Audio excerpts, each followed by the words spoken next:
Good day po sa lahat and welcome back po sa aming channel. For today's episode po ay gagawa po tayo ng milk bread rolls.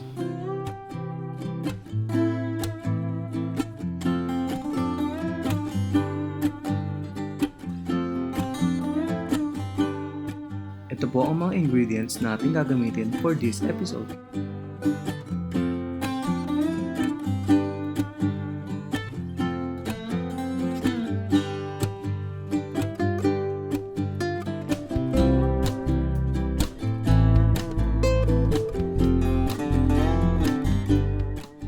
Simulan natin ang paggawa ng ating tangzhong o ang ating water roux.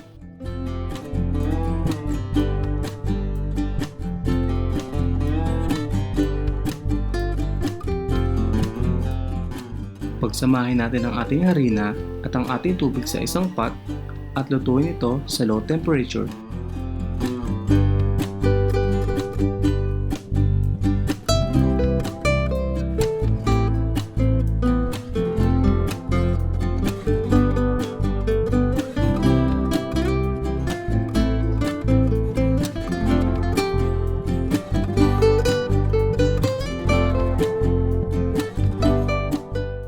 Tuloy-tuloy lang dapat ang paghalo hanggang sa maging paste ang kanyang consistency.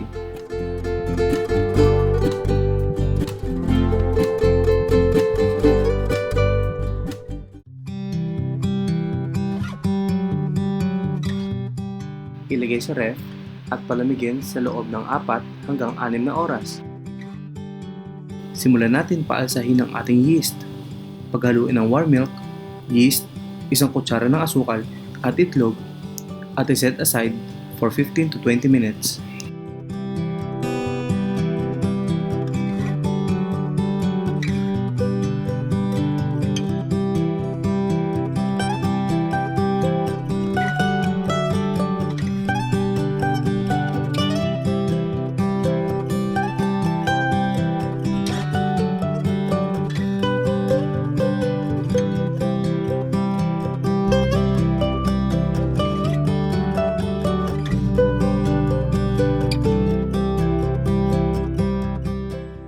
Sa hiwalay na bowl ay pagsamahin natin ang ating harina, asukal, asin, at ang ating milk powder.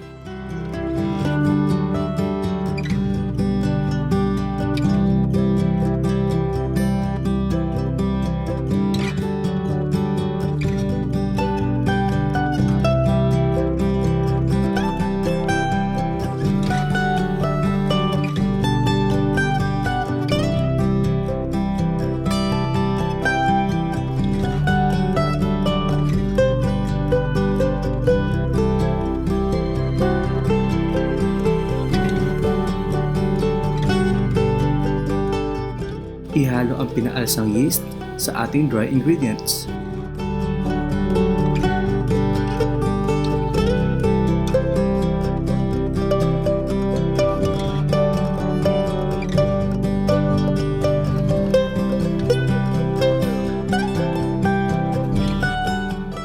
Ihalo ang tangzhong at butter.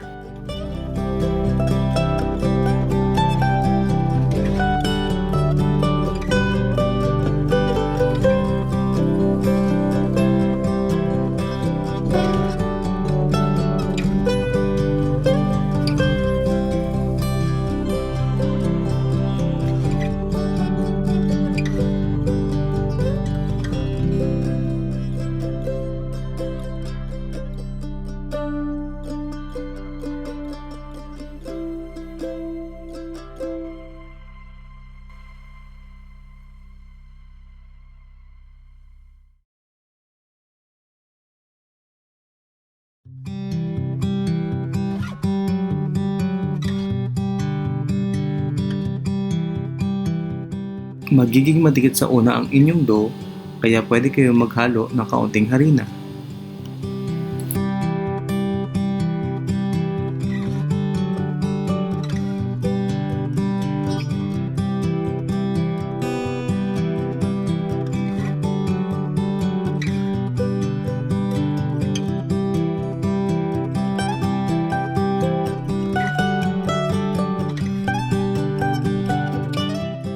Masahin ang inyong dough hanggang sa ito ay maging smooth.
I-cover at paalsay ng inyong dough sa loob ng 2 oras.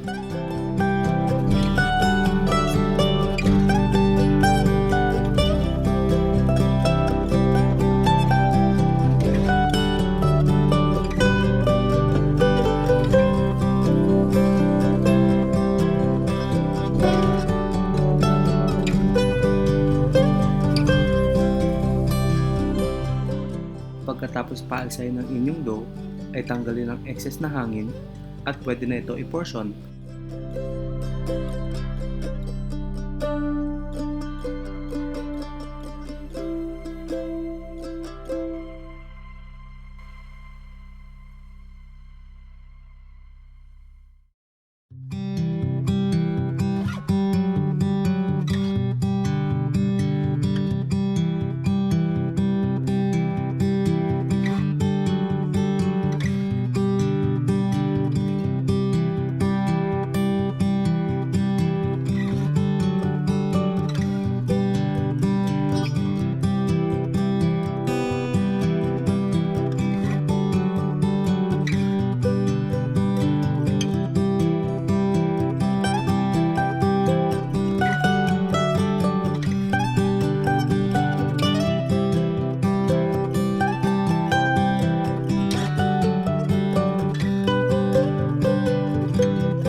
Pagkatapos i-portion, ay muli itong paalsahin sa loob ng 45 minutes. Pwede nyo na rin i-preheat ang inyong mga oven sa temperature na 180 degrees Celsius.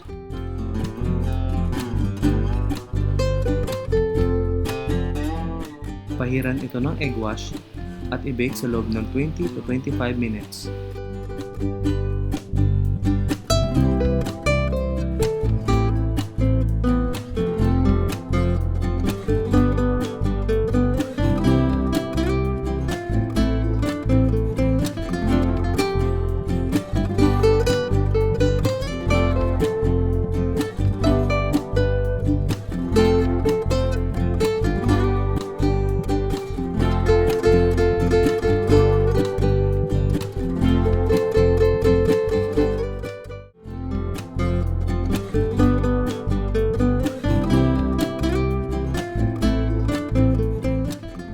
At dito na po nagtatapos ang ating episode. Sana po ay nag-enjoy at may natutunan po kayo sa video na ito. Comment down below para po sa inyong mga feedbacks and suggestions. At huwag niyo po sana kalimutan mag-like, share, at mag-subscribe po kayo sa aming channel. Maraming salamat!